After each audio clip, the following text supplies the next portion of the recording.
¿qué va a pasar más allá del 2023? ¿Cómo lo vamos a abordar? ¿Cómo aterrizamos todas estas ideas y aspectos planteados en nuestro clúster cerámico? Y para eso tenemos planteada la mesa para dialogar sobre todos estos retos reales, lo que nos afecta de verdad.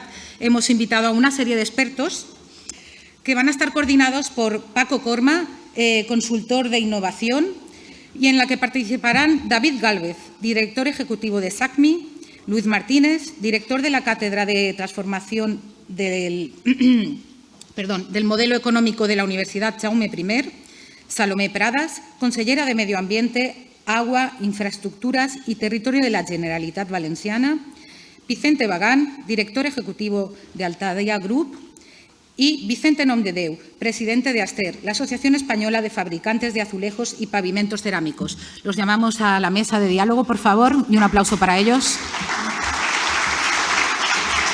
No va a participar. Vale. Participo yo en su nombre, soy Alberto Chavarría, el secretario general de ASTER. Perdón, ¿me puedes decir? Alberto Chavarría, secretario general de ASTER. Vale. Hemos cambiado, Vicente Nomdedeu no ha podido venir y en su lugar viene el secretario general de ASTER, Alberto Echevarría.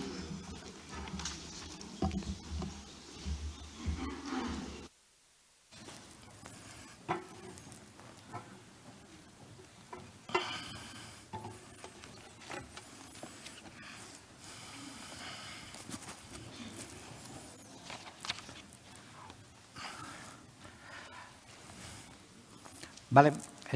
Bon dia a totes i a tots.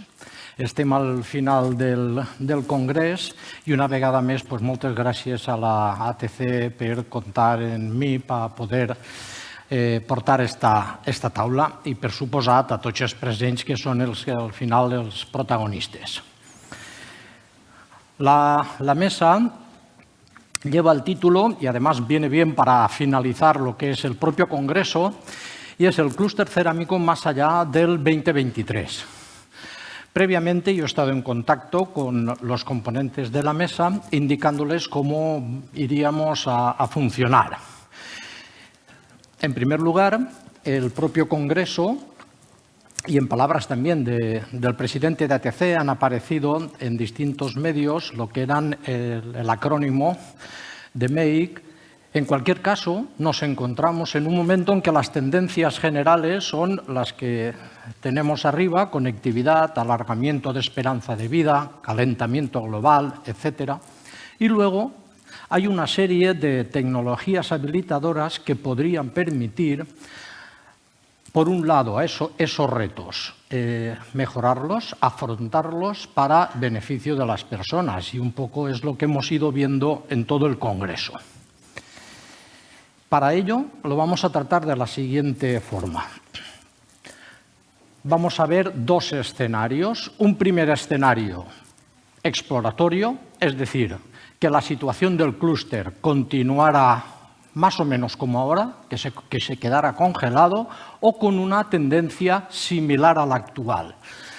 Y como ha sucedido en otros momentos, esa evolución en entornos de crisis, en otras crisis anteriores.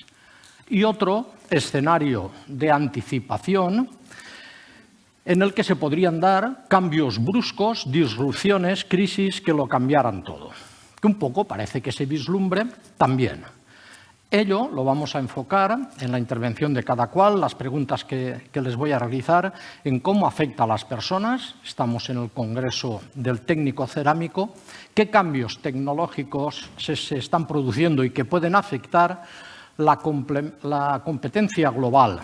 ¿Cómo también afecta nuestro clúster y la reglamentación?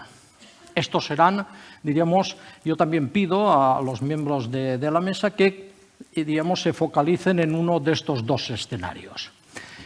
Y empecemos. Estimado Luis, este es el, esquema de lo que era el clúster en el año 1999, que ya se dibujaba. Y la pregunta sería ¿en qué ha cambiado del año 99 a hoy el clúster como concepto tal? Bueno, pues muchas gracias, Paco, por la presentación y gracias a la asociación por la por la invitación que nos hace a este evento del cual participamos habitualmente y estamos encantados de estar aquí. Lo que me plantea Paco es un poco hablar del clúster, de esa evolución desde los años 90. Antes de empezar a hablar de eso, voy a contextualizar un poco lo que entendemos nosotros en la academia, en la universidad, como un clúster, ¿no? Yo creo que es importante. Clúster es un concepto que populariza Michael Porter, de la Universidad de Harvard, ¿no? Y es un concepto que trata de definir las aglomeraciones de pequeñas y medianas empresas, como puede ser el clúster cerámico que tenemos aquí, ¿no? Hay otros conceptos. Está también Giacomo Becattini, cogiendo trabajos de Alfred Marshall, pues en los 70 también habla de distrito industrial, que es un concepto que se usa mucho en Italia para definir las aglomeraciones similares al sector cerámico, ¿no? Estos dos conceptos son muy similares. Nosotros, de hecho, cuando escribimos artículos científicos y cuando los tratamos de manera intercambiable en muchas ocasiones. Es verdad que el concepto de clúster ha tenido más éxito a nivel global, porque también viene de una universidad anglosajona, y es un concepto bastante estratégico. Es decir, Porter, desde el punto de vista estratégico, pues define las externalidades que tiene una empresa por ubicarse en una zona geográfica concreta, ¿no? ¿Qué características tiene un clúster? Bueno, pues el clúster, según la literatura, hay una alta proporción de pequeñas y medianas empresas que están concentradas en una ubicación geográfica concreta y eso hace pues, que existan unas dinámicas muy interesantes. Nosotros a eso le llamamos, o la academia le llama capital social. ¿Qué es el capital social? El capital social es eso que podemos obtener por el entramado relacional en el que un sujeto, o en este caso una empresa, las redes en las que se inserta, ¿no? También suele haber especialización intensa y, pues hay una combinación de cooperación y competencia. Ese tipo de cosas se suelen dar en los clústeres y, evidentemente, pues el clúster cerámico, cuando Paco nos pone esto, pues cumple estas características, ¿no? Aparte, también, aparte de empresas que suelen estar focalizadas en un sector concreto, hay un entramado institucional. Estamos perfectamente en un ejemplo clarísimo. Este es el Congreso de la Asociación de Técnicos Cerámicos, que es una de esas instituciones, pero también tenemos otras. Tenemos a Aster, ANFEC, ASEBEC, un entramado institucional del que forma parte la universidad y muchas otras instituciones que son muy importantes, ¿no? Bueno, contextualizado esto, ¿por qué llamamos clúster? Que creo que es importante, ¿no? ¿De dónde viene ese concepto? ¿Qué hace un clúster? Un clúster proporciona ventajas, externalidades le llamamos nosotros, ¿no? Esas externalidades tienen que ver con lo que se han llamado también economías de aglomeración. El hecho de estar en una zona concentrados nos provee de ciertas ventajas. Hay mano de obra cualificada, hay proveedores especializados y se produce sobre todo de la mano de ese capital social, es decir, de esos intercambios relacionales, se produce una difusión tecnológica muy interesante. El conocimiento tecnológico fluye de manera espontánea y de manera bastante cercana y eso hace pues, que evidentemente se consigan cosas a nivel tecnológico. Es decir, se han venido comentando durante este congreso un montón de avances tecnológicos y desde los años 80, 90 que me planteaba Paco cuando preparábamos esto, pues yo cojo un trabajo de él mismo, ¿no? Que presentó en Qualicer, donde lista un montón de innovaciones que se han producido, es verdad, que de la mano de Italia y España, es decir, que somos dos clústeres bastante vecinos y que tenemos bastante interacción, ¿no? Se han producido un montón de innovaciones tecnológicas. Esas innovaciones, pues por ejemplo, pues por citar algunas, pues tenemos desde la clasificación automática, la monoporosa, el parque de hilo guiado, en fin, la cogeneración, el picking, el rotocolor, en fin, tenemos un montón de desarrollos de innovación de tipo incremental, ¿no? Es decir, hemos ido mejorando poco a poco, algunas han sido un poco más disruptivas, pero hemos ido mejorando un poco a poco la capacidad tecnológica del sector. Es verdad que recientemente ha ocurrido un fenómeno muy interesante que es el inkjet. ¿De acuerdo? Esto es disruptivo en el sector cerámico. Se ha cambiado mucho el paradigma productivo, ha cambiado mucho el paradigma de trabajo de todas las empresas. Y nosotros sí que a eso le hemos prestado mucha atención. ¿Por qué? Porque no es normal que en un entorno de clúster se produzcan innovaciones disruptivas. Los clústers, con este capital social tan desarrollado, esta densidad relacional, son muy buenos, y de hecho el ejemplo está clarísimo en esta tabla, son muy buenos en en hacer desarrollos muy específicos sobre tecnologías ya implantadas, ¿no? Y muestra de ello son todas esas innovaciones que hemos citado anteriormente. Pero el Inkjet da un paso más allá y es un paso muy disruptivo. Nosotros hemos estudiado, por ejemplo, qué características tiene que tener un clúster para que se produzcan ese tipo de innovaciones disruptivas. Todas estas ventajas bueno, pues han sido muy interesantes para el clúster, pero tú me has preguntado un poco también por la evolución, ¿no? Es decir, como clúster, ¿cómo ha evolucionado el sector cerámico como clúster? La evolución del sector cerámico como clúster, desde los años 90, bueno, hemos visto cosas, hay datos que son bastante llamativos. Por ejemplo, el peso que tiene las ventas nacionales con respecto a la exportación. Esto ha sido uno de los grandes cambios desde los años 90 hasta aquí. Yo tengo los datos de los años 90. En los años 90 las ventas nacionales superaban a las de exportación y ahora es el caso contrario, ¿no? Así, hemos tenido un avance, sobre todo después de la crisis inmobiliaria, hacia la exportación, que ha sido bastante notable. Es verdad que después de la aparición de esa innovación disruptiva del Inkjet, ha habido otros cambios que son interesantes. Yo tengo algunos análisis que hemos realizado con los datos que tenemos, en los cuales, por ejemplo... Disculpa, Luis. Si te parece, ¿sí? Yo diría que hasta aquí, ¿sí? Por focalizar. Vale, perfecto. Muy bien. Y vamos entrando, os pido un poco de brevedad en las respuestas para tener más circulación. Muy bien. Bien, las personas que estamos aquí, quitando de dos más nuevas, como es Salomé o como es Alberto, pues los otros ya tenemos un cierto recorrido en el clúster. Entonces pediría algo más personal. Por ejemplo, David, que ya vienes incluso de tradición familiar. Desde tu punto de vista, de forma más sintética, ¿qué ha cambiado de aquel clúster que conoció tu padre y que tú has seguido a lo que ves hoy en día? ¿Qué cambios ves? Bueno, buenos días a todas y a todos. Me gusta también que menciones a mi padre por la parte personal que me toca, que lógicamente pues me trasladó en su momento y siempre un poco como la vivió él. Yo también llevo 25 años en el sector y lo que he visto básicamente es un crecimiento lógico en lo que es el clúster de Castellón, una evolución, entiendo que natural, de lo que es el sector. Yo cuando empecé, pues habría 200 y pico empresas y ahora pues hay bastantes menos. También se hablaba de un foco fundamentalmente en el mercado nacional y ahora en exportación. Digamos que el mundo va evolucionando. En los últimos años sí que es cierto que parece que esta evolución se está acelerando. Y lo que estamos asistiendo en esencia es a una profesionalización de los jugadores que trae luego a su vez unas dinámicas de concentración, etcétera, siempre muy orientado a lo que para mí es la dimensión fundamental de la competitividad de un clúster, que es la productividad. Y luego, pues, digamos, para mí, la tendencia natural va en que el mundo prácticamente ya le hemos dado la vuelta y, por tanto, ahora hay que enfocarlo de manera diferente.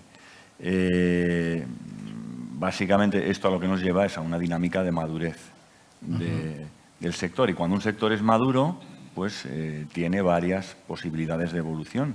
O bien mantenerse, o bien declinar, o bien dar, digamos, nuevos saltos. Yo en este aspecto soy optimista porque creo que más allá de los retos actuales que tiene la cerámica, no podemos esconder la situación de dificultad por la caída del mercado y, sobre todo, digamos, un gran reto que tenemos como es afrontar, digamos, lo que es la descarbonización.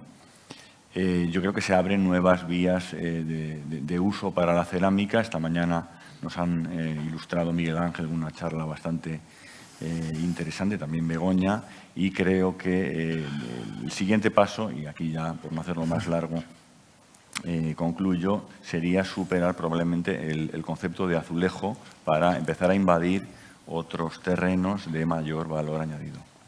Muchas gracias.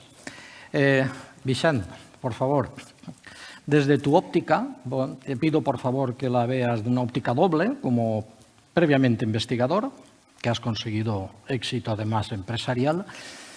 ¿Cómo has visto la evolución del clúster en ese periodo? Bueno, Buenos días a todos y gracias por invitarme, Paco.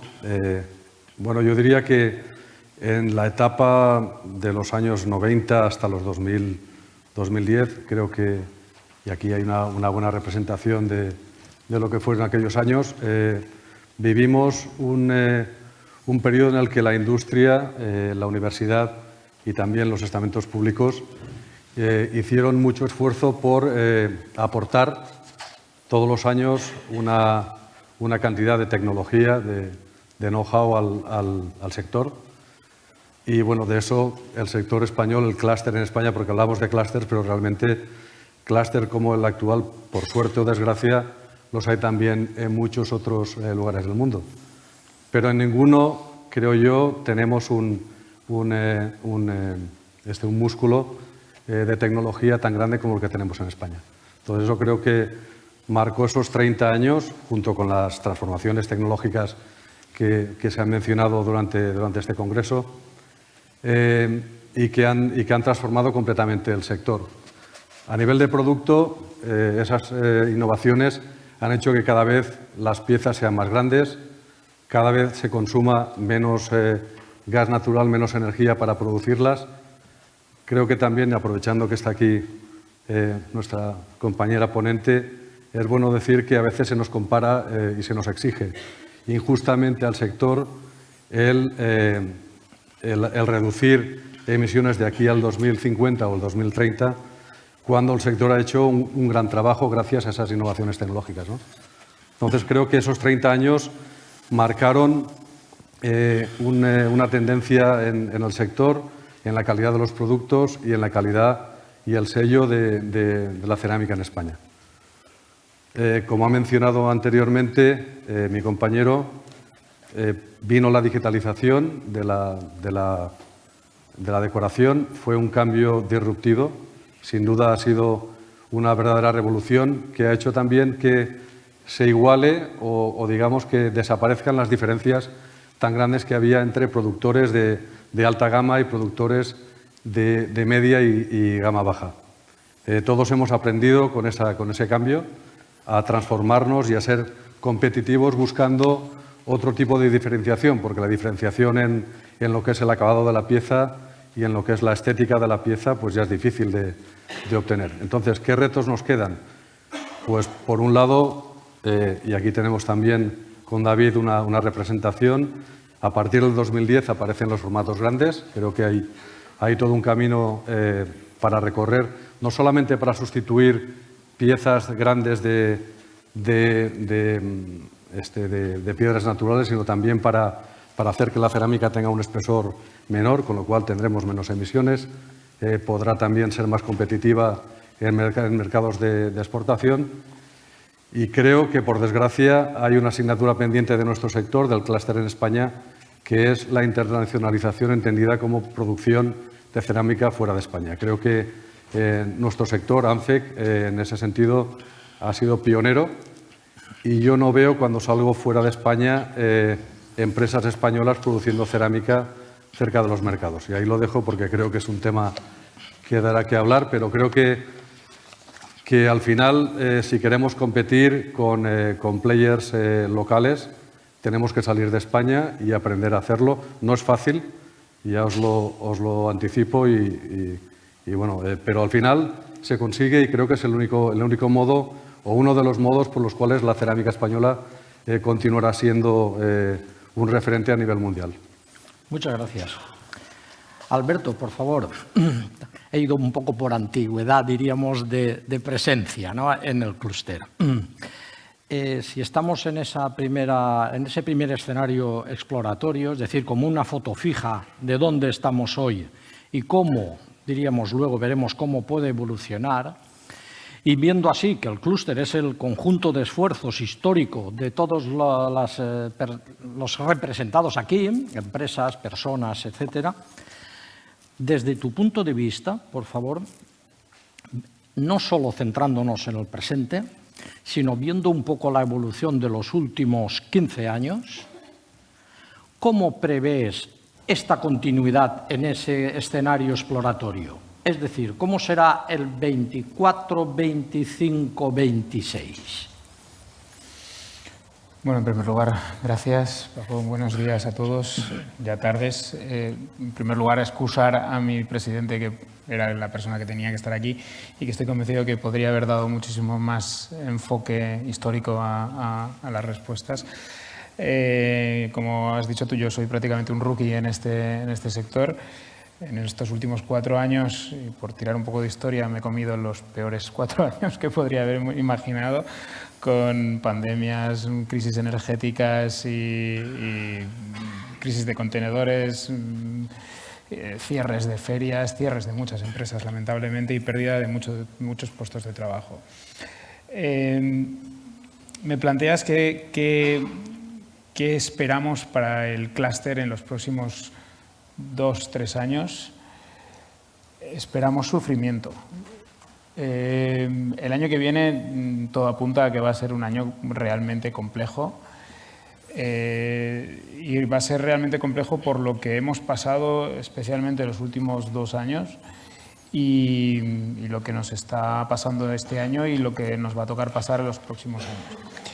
Y me explico. En primer lugar, estamos sufriendo una caída enorme de demanda que está propiciada por una situación de inestabilidad y de inseguridad a nivel global en nuestros principales mercados, como es Europa, especialmente pues, Francia, Alemania, Reino Unido, Italia, están en un periodo diría casi de estancamiento, porque hay un crecimiento muy moderado, pero es prácticamente un estancamiento, y donde la construcción está especialmente parada en algunos mercados de forma dramática, como está sucediendo en Alemania o como está sucediendo en Reino Unido. La misma situación muy parecida se está dando en Estados Unidos, lo que nos está haciendo que nuestras exportaciones estén cayendo pues, del orden de pues, prácticamente un 20% a lo largo de este año. Esto sumado a lo que pasamos ya el año pasado, donde tanto producción como exportaciones cayó un 15%, nos ha llevado a la respuesta que está dando el sector en este año, es decir, una pérdida de más de 2.000 puestos de trabajo, lo que nos lleva a pasar de esos 17 a esos 15.000 puestos de trabajo directos, y recordad que nuestro sector tiene un efecto multiplicador de en torno al 1,4, es decir, que prácticamente 4 veces esos puestos de trabajo se han perdido en otros sectores de forma indirecta o inducida. ¿Qué esperamos para el año que viene? Pues continuar esa tendencia. No es una tendencia nueva. Si vemos un poco la película un poco más lejos, y antes hacía referencia a un episodio mucho anterior, como es los años 90, 80, 90, en aquellas épocas en Europa se fabricaba el 70, 75, 80% de la producción, y hoy nos subimos entre Italia y España ni el 5,5% de la producción.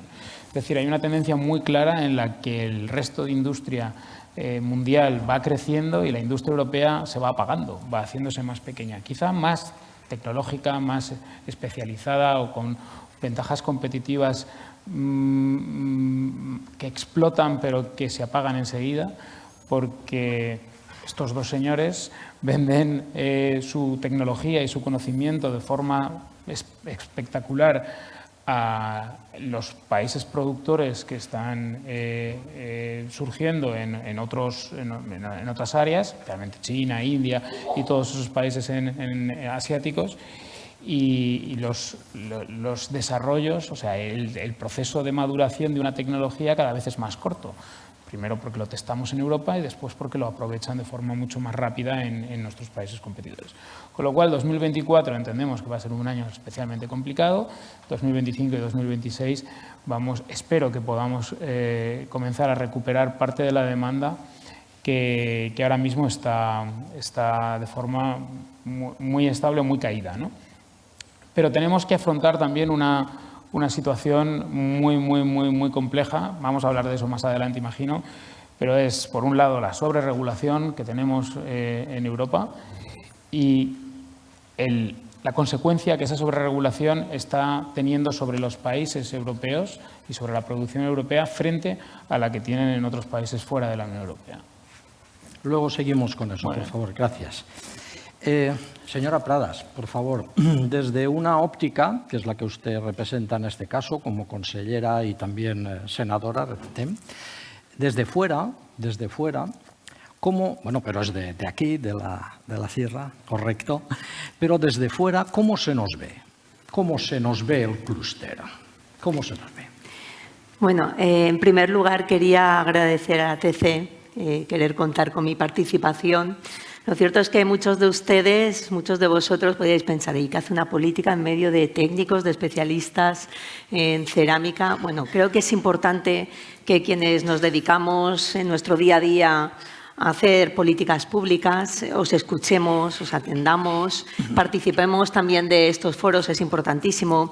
Quienes me conocéis sabéis que sigo muy de cerca desde hace años vuestro sector. Efectivamente, en el Senado hemos hablado mucho de cerámica, con ministros, con ministras, hemos alzado la voz en defensa de nuestro sector. En muchas ocasiones no hemos sido escuchados. En muchas ocasiones, en demasiadas, no hemos sido escuchados, no hemos sido atendidos. Me preguntabas, Paco, ¿cómo se nos ve al sector cerámico? Yo me incluyo, porque yo aquí estoy hoy más como castellonense que como consellera y quiero que siempre me veáis como una aliada, no solo en el Consell, allá donde pueda ayudaros como castellonense y como alguien que se cree al sector cerámico, un sector primordial para nuestra economía.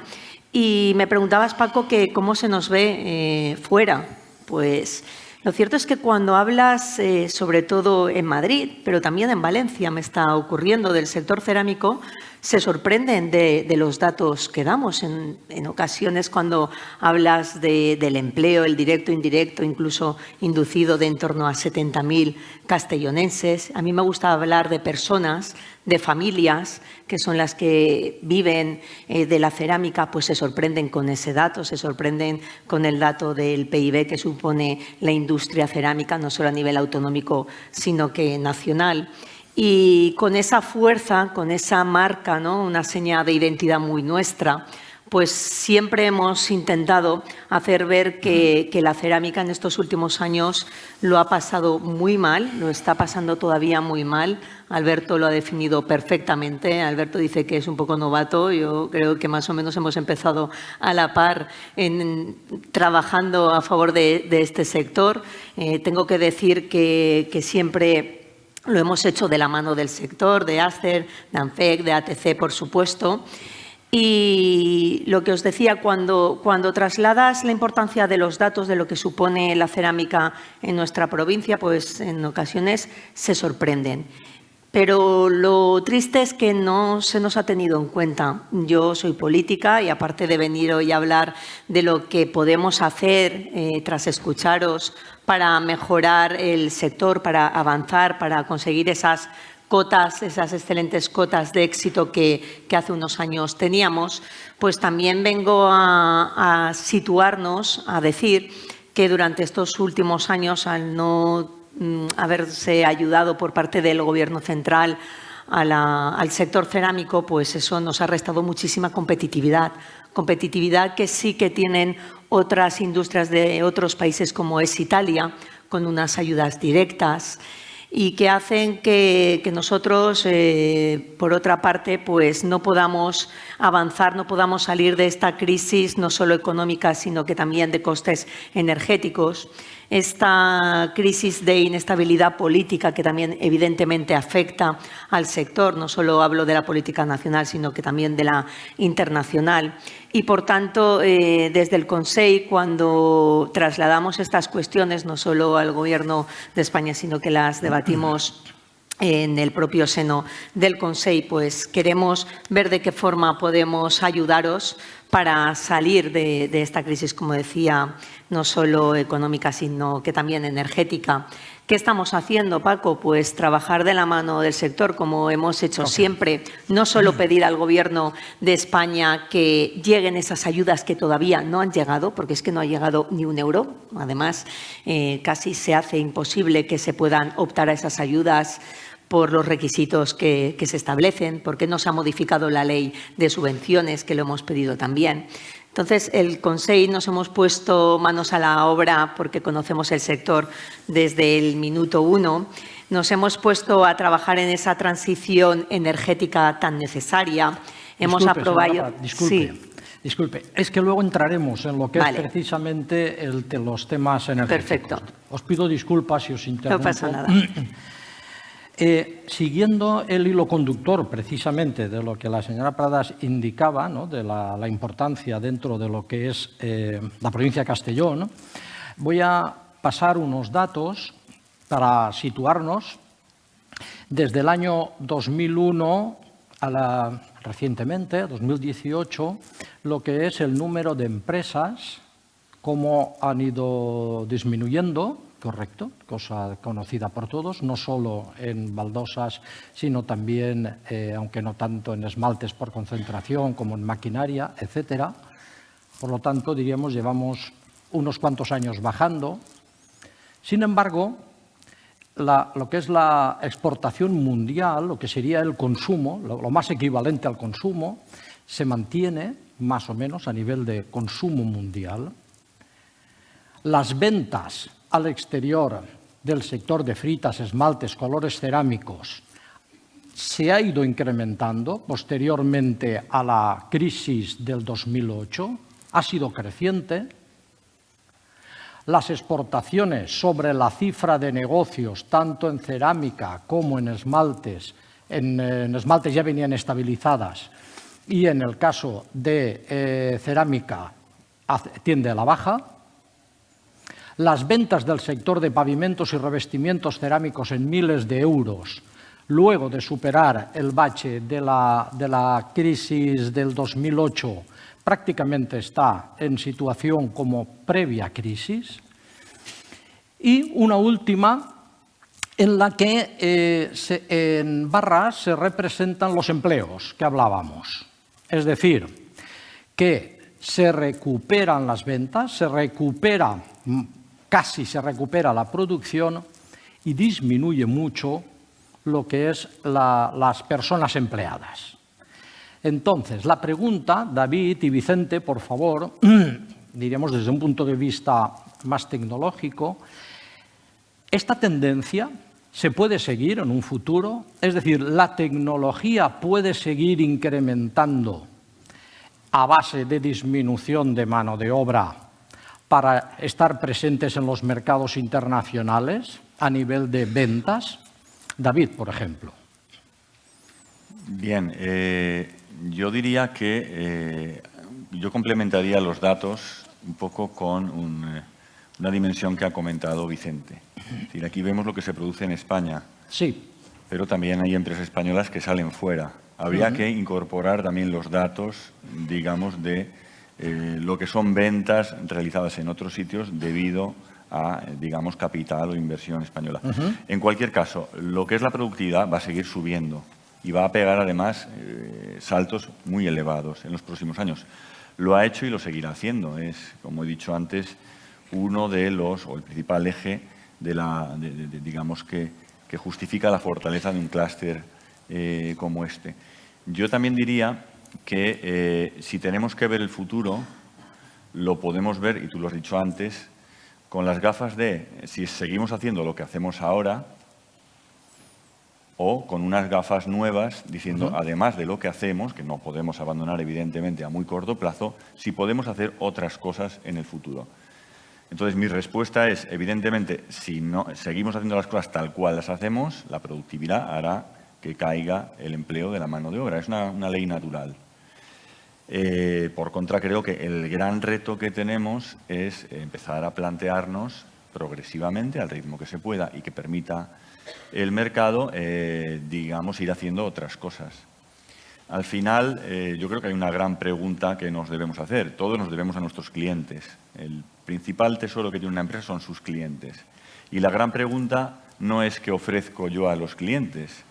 La gran pregunta es por qué me van a comprar a mí los clientes.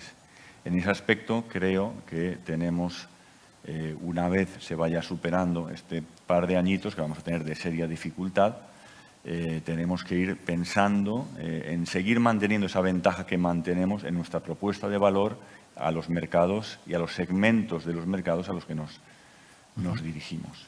Gracias. Vicente, por favor. No, ahora.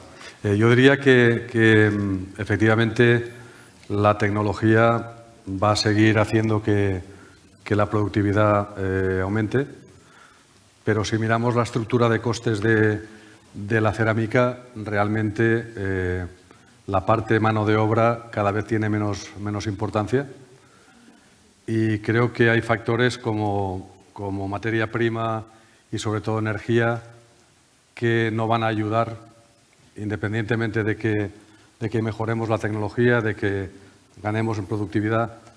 Si nos obligan a emitir cada vez menos, si no tenemos más remedio que utilizar combustibles alternativos que de momento económicamente no son rentables o son más caros que los combustibles tradicionales o fósiles, vamos a tener un futuro complicado. Entonces, yo no quiero ser pesimista, creo que se ve en la gráfica, 2008 fue realmente una hecatombe, de ahí sí que realmente teníamos un problema tanto de estructura de costes como de mercado, como además con un sistema financiero que estaba muchísimo menos saneado que el sistema financiero actual. Creo que esto pasará. Creo que estamos aterrizando, después de pasar por un espejismo que ha sido el año 2021, estamos aterrizando en algo parecido, un poco peor, pero algo similar a lo que era el 2019, 2018. Lo que pasa es que lo hemos hecho de una forma muy abrupta. O sea, a partir de agosto del año pasado, cuando faltaban contenedores, han habido contenedores. Cuando no había competencia de productores asiáticos en mercados como Estados Unidos, han aparecido de una forma, como decía, abrupta. Y creo que todo esto, además de la guerra de Ucrania, aumento de energía, subida de tipos de interés, es un cóctel que realmente ha hecho que estemos como estamos. Pero creo que todo esto pasará. Los tipos el año que viene seguramente empezarán a bajar, con lo cual esperemos que la construcción vuelva a retomar en 2025. Pero, como decía antes, no solamente hemos de mirar la productividad, que también es importante, sino que tenemos que ver dentro de la estructura de costes materia prima y energía. Materia prima, antes de la guerra de Ucrania, aquí en el sector se utilizaba una arcilla que, como era la arcilla que todos utilizábamos, no le dábamos importancia, pero es una arcilla única, es la arcilla que venía precisamente de Ucrania. Con la desaparición de la arcilla ucraniana hemos tenido que ir a buscar alternativas, muchas de ellas cercanas, otras mucho más lejanas, en cualquier caso, arcillas que no son como la arcilla ucraniana y que estamos sufriendo todos los que estamos aquí. Los costes volverán a la normalidad en la medida en que la arcilla ucraniana vuelva seguramente al mercado, cosa que no esperamos que sea en el corto plazo. Otra cosa importante que ha pasado durante todos estos años últimos es que ha desaparecido la pasta roja. O sea, los fabricantes españoles se distinguían por tener una pasta roja que era, pues bueno, una herramienta, una palanca para diferenciarse en costes respecto a fabricantes como los italianos. En la medida en que todos nos hemos ido a fabricar grés porcelánico, y no estoy diciendo que volvamos a la pasta roja, pero ¿por qué no? Podríamos explorar productos hechos con pasta roja que puedan competir con productos de pasta blanca que vienen de mercados alternativos que son mucho más competitivos que el español, como por ejemplo el mercado indio. Nosotros estamos en determinados países, incluso con molienda vía seca, estamos puliendo piezas de 60 por 120 y podrían competir perfectamente con producto indio de 60 a 120. Y ahí lo dejo. Muy bien. Gracias. Alberto, por favor. Siendo así que los datos que se publican indican que a nivel mundial el consumo de cerámica más o menos es estable y que en el caso de España hemos sufrido un bache fundamental en la crisis del 2008, desde tu punto de vista, el proceso siguiente a nivel, diríamos, de lo que es sufrir, el bache sufrido más o menos lo resolveremos como anteriores baches, que nos podríamos retrotraer al 78, 85, etcétera? ¿O hay algo diferente en este bache que va a suponer una salida diferente? Bueno, en primer lugar, el consumo mundial no es estable, está cayendo. Consumo mundial de cerámica, a pesar de que en determinados países la producción se está incrementando, el consumo mundial decrece.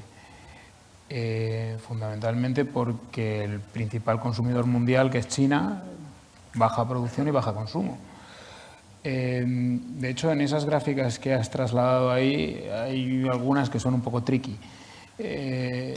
Algunas de ellas, bueno, todas ellas se enfocan específicamente en España, y antes David ponía mención en que efectivamente no hay que ver el clúster desde el punto de vista nacional, sino desde el punto de vista internacional, teniendo en cuenta que 2 de las 3 patas del clúster están tremendamente internacionalizadas, con una parte muy importante de su producción fuera de España, y que la otra vende en la mayoría de los países del mundo. Entonces, hay que valorarlo. Y luego, aparte, tienes en cuenta ahí que en los últimos años, me refiero a facturación, la facturación no es real.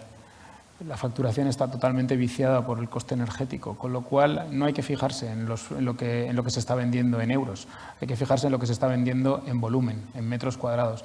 Y ahí se ve que se ha caído muchísimo en cuanto a ventas desde 2021 hasta 2023 y continuaremos cayendo.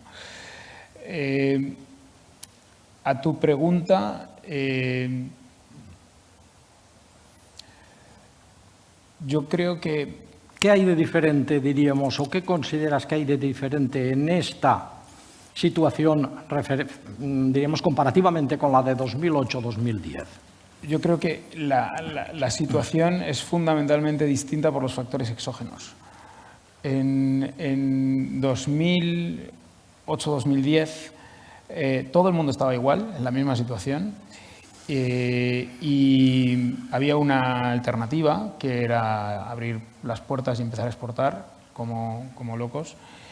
En esta tesitura ahora mismo esa alternativa no existe.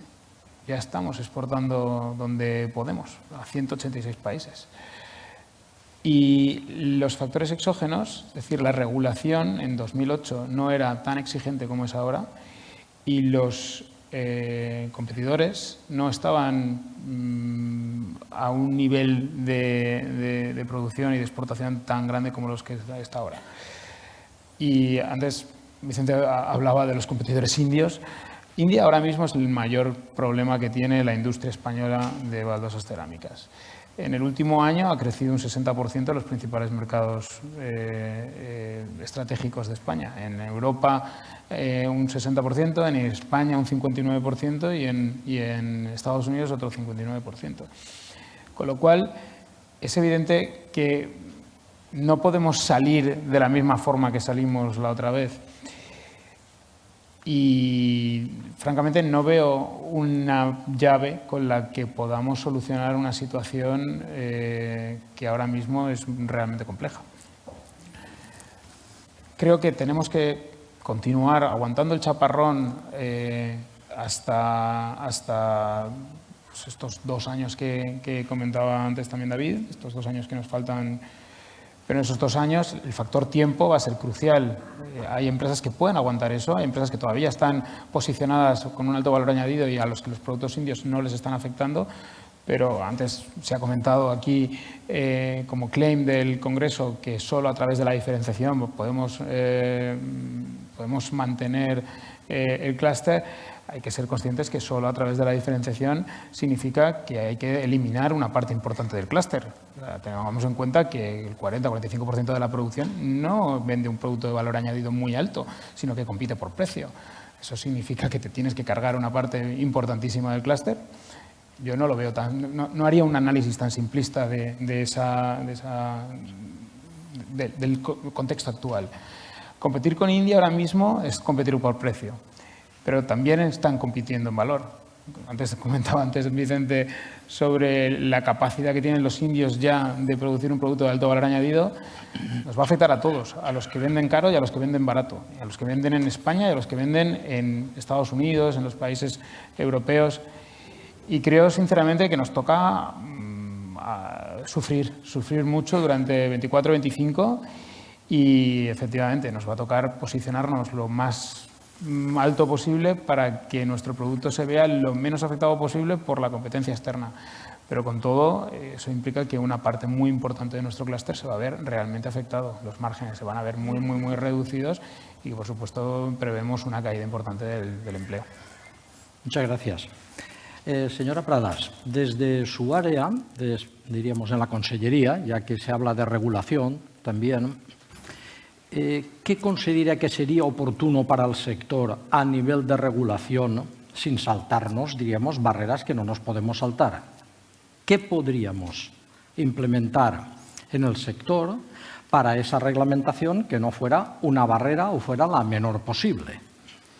Bueno, pues Paco, le estás preguntando justamente a una liberal convencida, por lo cual lo de la regulación o suprarregulación, vamos, creo que no es lo que mejor le viene a un sector como este, donde lo que se necesita ahora mismo es un acompañamiento a lo que antes os quería contar, que es a esa transición energética tan fundamental.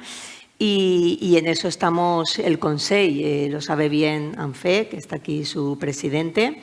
Hemos mostrado este apoyo en la transición energética para intentar abaratar costes, porque ahora dependéis absolutamente del gas y de la electricidad y tenemos que tender hacia el estudio de otras alternativas como el hidrógeno verde.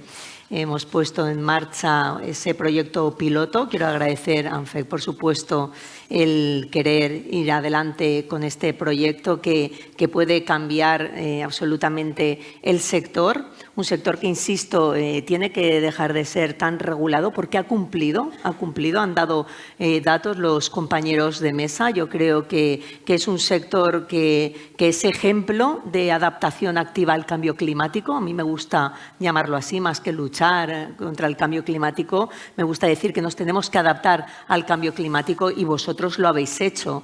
En cuanto a emisiones, habéis cumplido absolutamente. De hecho, poco se les puede reclamar más, por lo cual lo de regular más el sector creo que no es lo idóneo, no es lo necesario. Eso lo tiene que ver Europa también. Hace falta que Europa visibilice más cuál es nuestra idiosincrasia del sector. Creo que Europa no lo tiene del todo claro. Cuando viajas a Bruselas y hablas del sector, hablas de todo lo que ha hecho el sector para adaptarse al cambio climático, hablas de cuáles son los costes energéticos, que es lo que está asfixiando realmente al sector. Creo que no son del todo conscientes. Por tanto, está muy bien el regular. Sabemos que la energía, pues, sobre todo, viene de un sector regulado, pero aparte de todo eso y dentro del sector, siendo que pues la libertad económica y comercial es lo que prima, al menos aquí en España y en Europa, pues lo que le pediríamos a Europa es que tuviera más en cuenta cuál es la idiosincrasia, cuál es el escenario al cual se están enfrentando a nivel de costes energéticos, también de pérdida, evidentemente, de clientes comerciales por toda la situación internacional. Y en eso van a tener al Consell al lado de esa transición energética, al lado de la búsqueda de nuevos profesionales. Hablábamos antes de entrar aquí de la formación profesional dual tan necesaria, ponerla en marcha con carácter urgente, y ahí sí que puedo anunciaros que justamente ayer la directora general de formación profesional se comprometió a que el año que viene, al próximo curso, la formación profesional esté en todos los centros formativos de secundaria de la Comunitat Valenciana. Tenemos que dejar de ver la formación profesional como algo diferente a cualquier otra formación y, por tanto, ahí vamos a estar al lado del sector para ahondar y para buscar nuevos profesionales. También vamos a estar al lado del sector para agilizar los trámites administrativos. Es una demanda que nos habéis hecho desde el principio. Hay demasiados trámites farragosos que cuestan demasiado tiempo. Por eso tenemos ya puesto en marcha un plan de agilización de la burocracia. De hecho, hay una dirección general específica para la simplificación administrativa. Estamos hablando, por ejemplo, de las autorizaciones ambientales integrales que tantos afectan al sector y que se ralentizan en el tiempo, y eso hace que no lleguen inversiones, no se genere más empleo, por lo cual nos comprometemos a ello. Nos comprometemos también, por si no tengo otro turno de palabra, aprovecho y lo digo, Paco, no lo sé.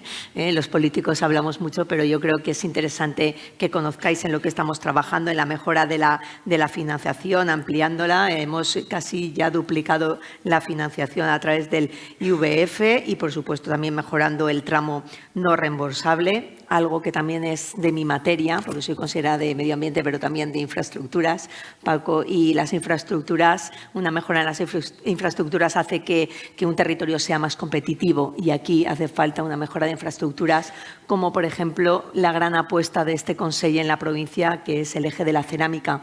Queremos construir una vía, una carretera que una todo el eje de la cerámica, el sector productivo de nuestra provincia, de Alcora, de Honda, directamente con el puerto de Castellón, con la futura intermodal. Esa carretera a día de hoy no existe y cuando la ejecutemos pues hará que todo el sector sea mucho más competitivo, porque nos enlazará también con otros territorios más próximos y, sobre todo, y con esto finalizo, Paco, poniendo mucho sentido común a las políticas. Creo que ha faltado el sentido común, el intentar hacer compatible la protección medioambiental con el desarrollo económico y social. Y aunque eso cuesta mucho esfuerzo, nos comprometemos desde el Consejo de Carlos Mazón a aplicar el sentido común, a escuchar al sector y a compatibilizar protección de medio ambiente con el desarrollo económico y social, y eso nos hará ser más fuertes, más competitivos y a generar mucho más empleo. Y, por supuesto, a trabajar siempre unidos, fuertes y alzar la voz allá donde haga falta para que se crean la importancia de este sector, que nosotros lo conocemos, que nosotros no lo creemos, pero ahora hace falta que se lo crean en Madrid, pero sobre todo también en Europa. Muchas gracias. Luis, por favor. Después de esta ronda, pues tanto David como Vicente y también Alberto, pues vienen unos años de cierta incertidumbre todavía, pero si seguimos haciendo lo mismo, nos decía David, va a ser, diríamos, una secuencia, diríamos, similar a la que tenemos ahora. Sin embargo, se están dando pasos, están sucediendo cosas que parece que puedan cambiar los datos que, como decía Alberto, no están actualizados porque en 2 años cambian los datos, ahora ya. Se están dando circunstancias. Por ejemplo, en el sector que trabaja Vicente, pues vemos que, diríamos, se producen unas empresas con otras absorciones. En el sector donde está Alberto, pues lo mismo, aparecen inversores nuevos. En el sector donde trabaja David se producen también uniones. Este cambio, que ya sería un poco exploratorio de futuro, caso de ir a más, porque una cosa es que esté, ¿puede cambiar fundamentalmente el concepto clúster? Sí, continuando un poco con lo que estaba comentando antes, es verdad que me había quedado por comentar esta evolución que ha tenido el clúster, ¿no? Es decir, y se han comentado aquí ya bastantes cosas. Se ha comentado, hay un dato muy claro, que es la reducción del número de empresas, ¿no? que se ve claramente, sobre todo en la parte de pavimentos y revestimientos. Y luego lo que se ha producido es un fenómeno de concentración empresarial de la mano de la entrada de capital extranjero. Nosotros desde la cátedra hemos hecho un informe hace un par de años en el que estuvimos analizando un poco el fenómeno y es bastante interesante porque representa un reto importante para el clúster. Es decir, esto, antes hablamos del clúster como concepto de pequeñas y medianas empresas, pero ahí había un emprendimiento local muy importante, ¿no? Ahora lo que estamos viendo es la entrada de fondos de inversión y grupos extranjeros en el capital de las empresas del sector cerámico. Esto, bueno, ha tenido unos efectos positivos, ¿no? Sobre todo la entrada de ese capital, pues ha permitido que algunas empresas hayan podido continuar con la actividad con normalidad. Pero también, pues bueno, está cambiando la estructura, ¿no? Tenemos un cambio de estructura y estamos viendo cómo la evolución del clúster, de esa abundancia de pequeñas y medianas empresas, pues está cambiando. Y ahora pues el tamaño de las empresas está creciendo, tenemos grupos que acumulan capacidad productiva a unos porcentajes pues, a los que tampoco estábamos demasiado acostumbrados en el sector. Y bueno, pues es un fenómeno que va a producir pues que sobre todo desde nuestro punto de vista de lo que estudiamos nosotros, que puede afectar un poco a las dinámicas de intercambio de conocimiento. Nosotros hemos hecho un trabajo científico que está pendiente de publicarse, que lo hicimos en colaboración con la Universidad de Padova, en Italia, en el que preguntamos a los dos clústeres cuál era su percepción sobre este fenómeno, ¿no?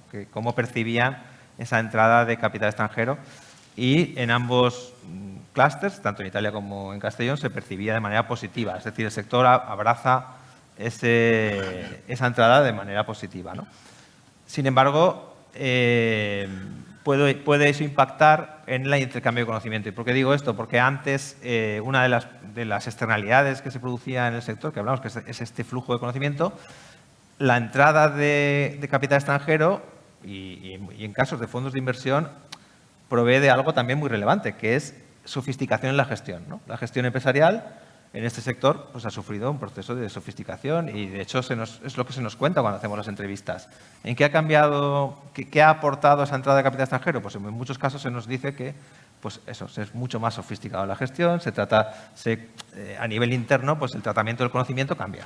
Y esto lo estamos viendo también en algunas encuestas que estamos realizando. Entonces, eso sí que puede impactar un poco en la concepción de clúster. Cuando hablábamos de cooperación y competencia, ¿hasta cuánto vamos a cooperar ahora dentro de unos sistemas más digamos, formalizados de intercambio de conocimiento, donde ese flujo pues, se puede ver un poco afectado? Puede que pues, tengamos una actividad muy interesante dentro de las propias empresas, pero esa cooperación con el resto del clúster se puede ver afectada, ¿no? Entonces, cada vez parece ser que el clúster está evolucionando a algo diferente, pero yo creo que aún somos un clúster. Aún hay un porcentaje de medianas empresas que es interesante, pero cada vez lo vemos todos los días. La entrada de grupos externos continúa y la concentración, y hay algunos grupos que todos conocemos aquí que están adquiriendo un porcentaje de la producción pues, al cual no estábamos muy habituados, ¿no? Gracias. Bueno, pues para descender y todo esto, pues cómo estamos descendiendo, ¿no?, a las personas, cómo nos afectará desde distintos puntos de vista. He recogido unos datos. Bueno, por supuesto, la productividad, como también hemos hablado, pues no ha dejado de subir. Esto es una evidencia experimental. Pero fijaros en este dato, ya que estamos en ATC, con datos de ATC, en el año 2005, el porcentaje de asociados, aquí hablamos de asociados, era muy elevado, el porcentaje en personas, diríamos, de cualificación elevada, de personas, diríamos, con estudios superiores. Esto en cuanto a formación de los asociados. Y a la derecha pongo una tabla de datos publicados el 24 del 10 del informe Randstad, en el que vemos que fundamentalmente la bajada de empleo se produce en los segmentos de personas de menor edad y en personas, paradójicamente, con estudios universitarios. Es decir, que baja el paro ahí. Entonces, vamos a centrarnos, por favor, en esto. Y, Alberto, por favor, desde tu punto de vista, ¿por qué donde más perdemos es en el segmento más joven y además también en el más formado? Son datos del ATC, ¿no? No, el segundo es de Randstad, informe Randstad del 24 del 10, del sector. El problema es un problema que se viene arrastrando, no es exclusivo de la industria cerámica, es un problema de la industria en general. La población interesada en trabajar en industria en el segmento entre los 18 y 25 años es nula. El trabajo en industria, y especialmente en industria como la nuestra, que trabaja 3 turnos, fines de semana, es completamente cero atractivo para las nuevas generaciones. Hace 15, 20 años la industria ofrecía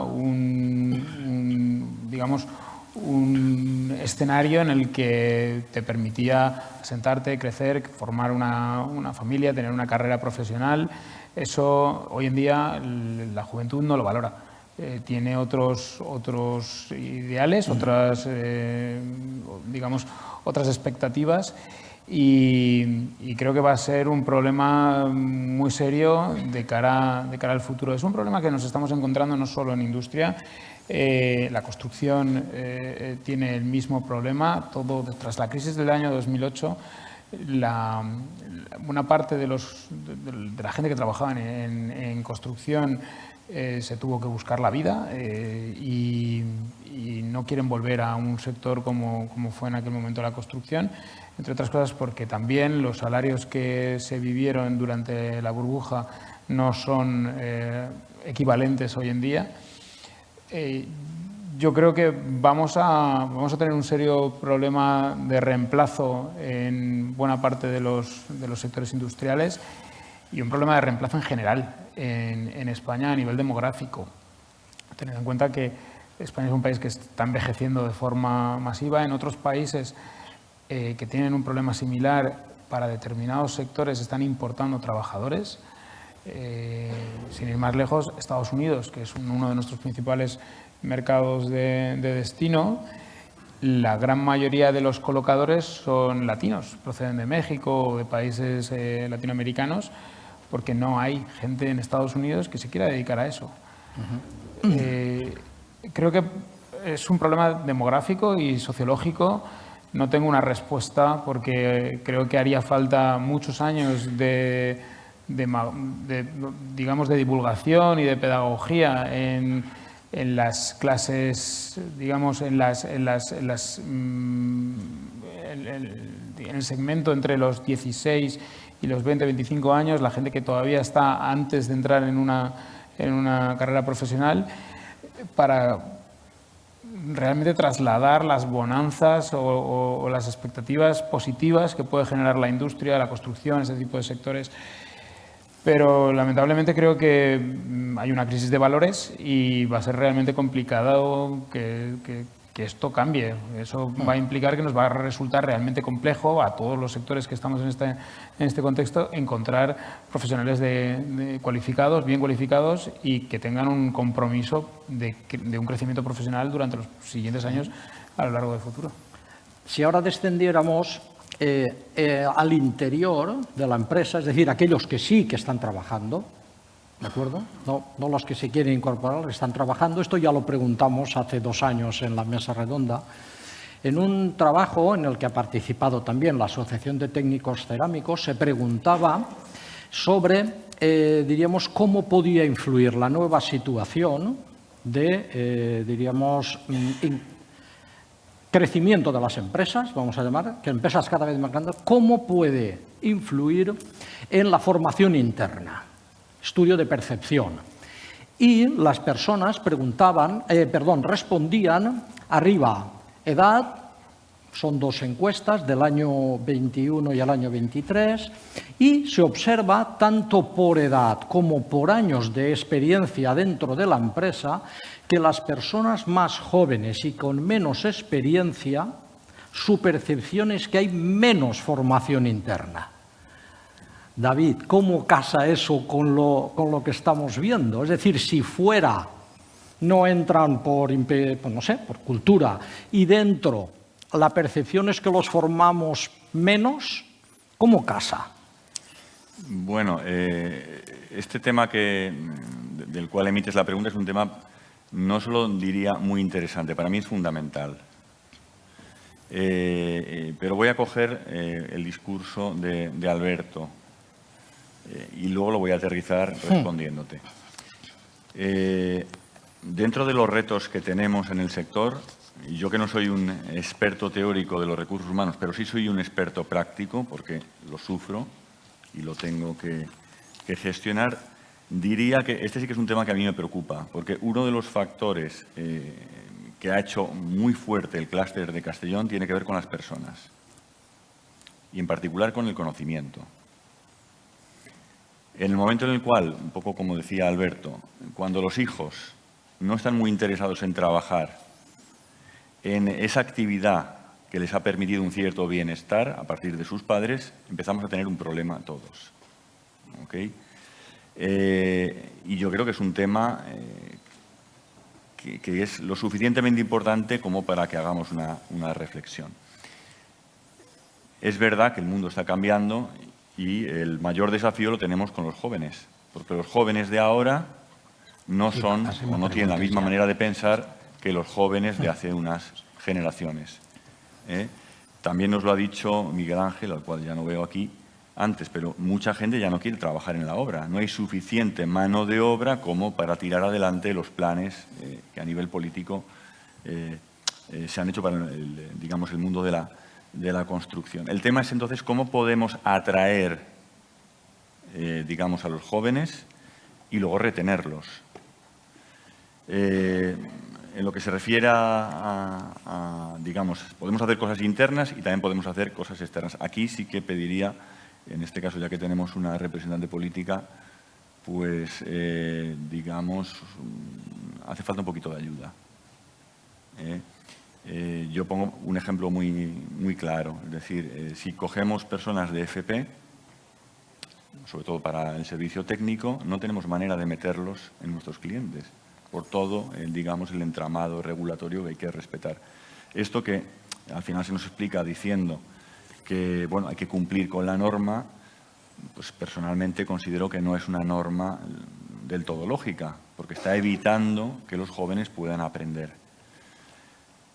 Y luego, respondiéndote, todas las empresas creo que tenemos que hacer un gran esfuerzo en invertir en formación. En lo que es SACMI, en la estructura nuestra ibérica, pues estamos haciendo unas experiencias en los 2 últimos años y la verdad que con bastante buen resultado. Es decir, vemos que se valora mucho la formación, mucho más de lo que los directivos nos pensamos, y en particular en los jóvenes. Luego ahí es donde tenemos un gran reto. Es decir, tenemos que intentar que esa, digamos, fórmula del éxito, que es el conocimiento y el talento, siga tan fuerte, digamos, en este clúster como lo ha estado en las generaciones anteriores. Muchas gracias. Por favor, pasamos a turno preguntas, porque ya estamos al límite. Por favor, preguntas lo más breve posible, respuesta lo más breve posible, a ver si podemos hacer 3. ¿Alguna pregunta, por favor? Allí arriba.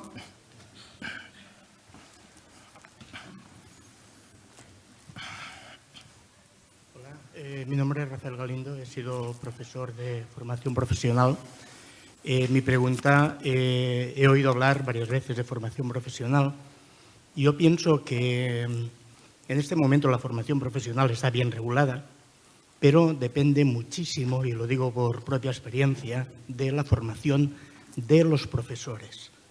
Nos estamos esforzando en la formación dual, en mandar a nuestros alumnos a las empresas, en conseguir que aprendan en las empresas, pero no tenemos unos mecanismos para que sean los profesores quienes conozcan el ámbito laboral.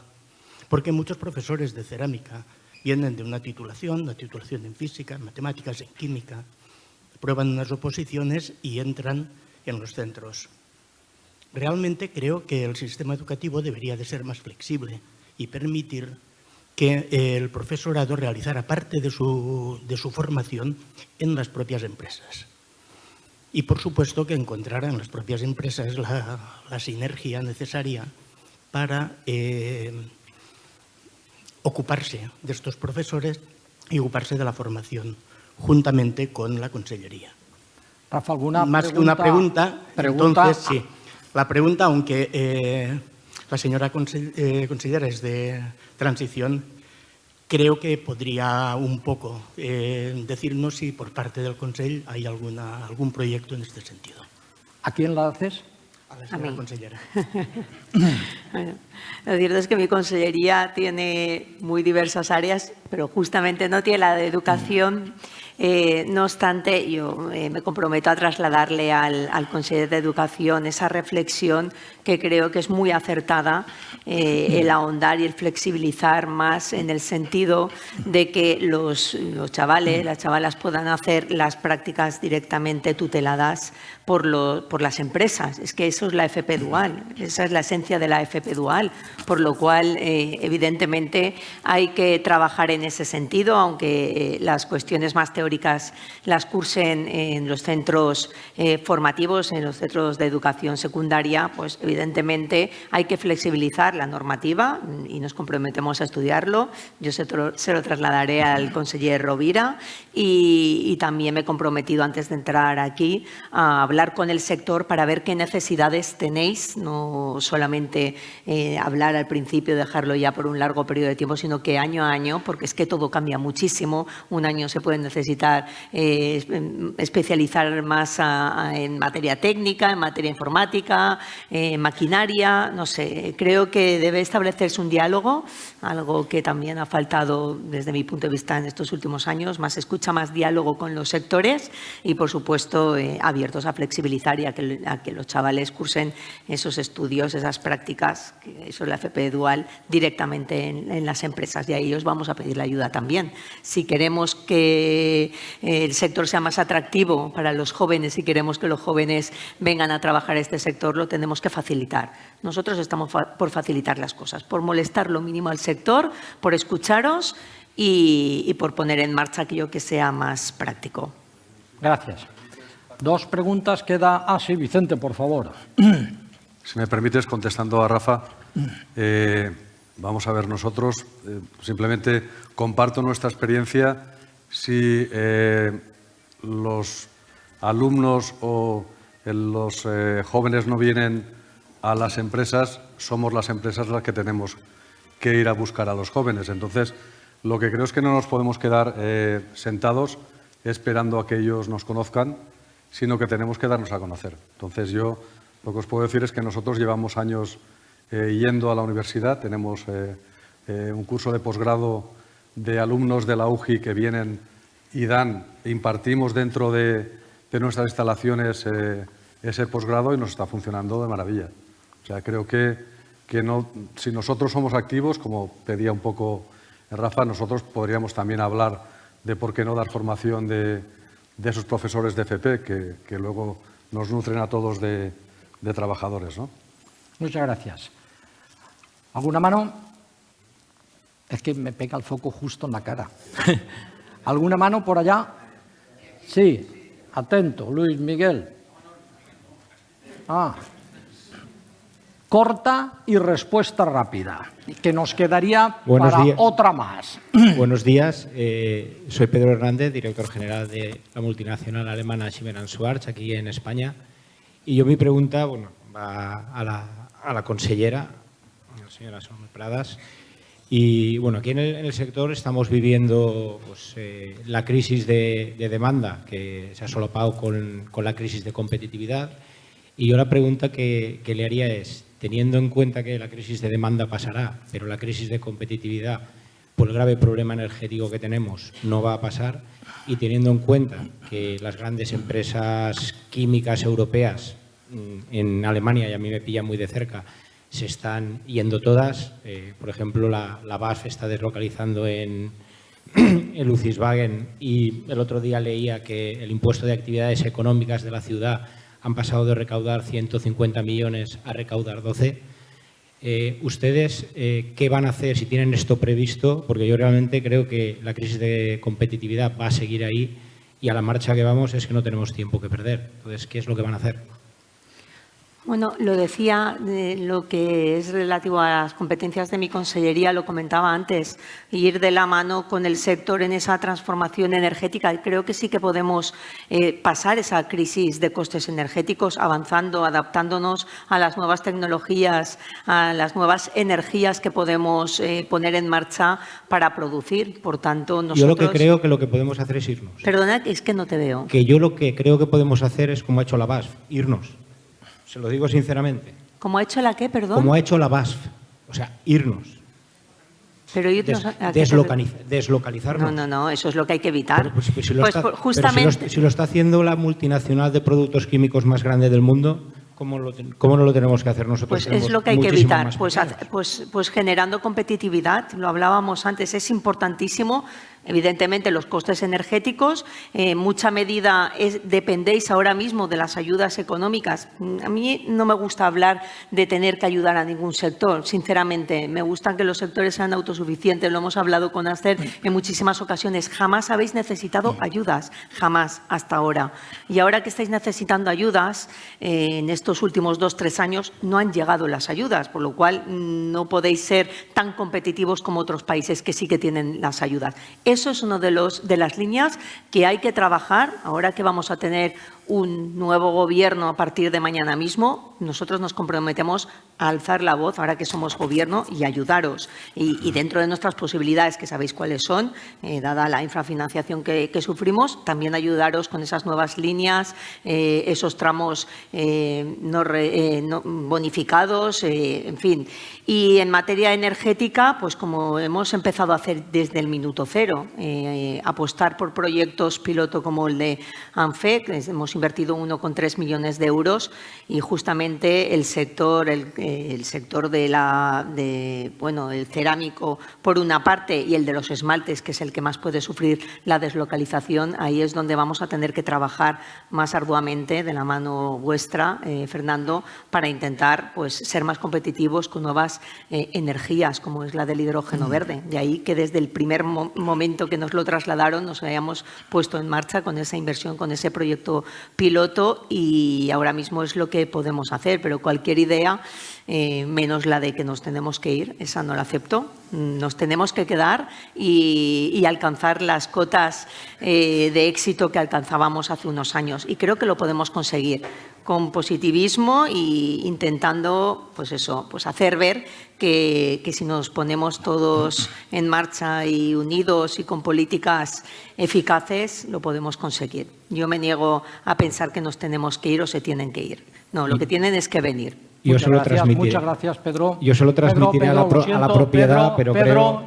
que no me va a hacer caso. Bueno, pues, tenemos tiempo de me los pasillo. envías a hablar conmigo si quieres, no tengo ningún problema. Nos ponemos Pedro. a hablar y Ten les hacemos ver paciencia. que podemos ser competitivos. Bueno, no hay tiempo para más, lo siento mucho. ¿Alguna persona quiere añadir alguna cosa más? Bueno, pues por mi parte, dar las gracias al ATC por invitarnos y a todos los presentes en la mesa por haber participado y a todos vosotros por estar.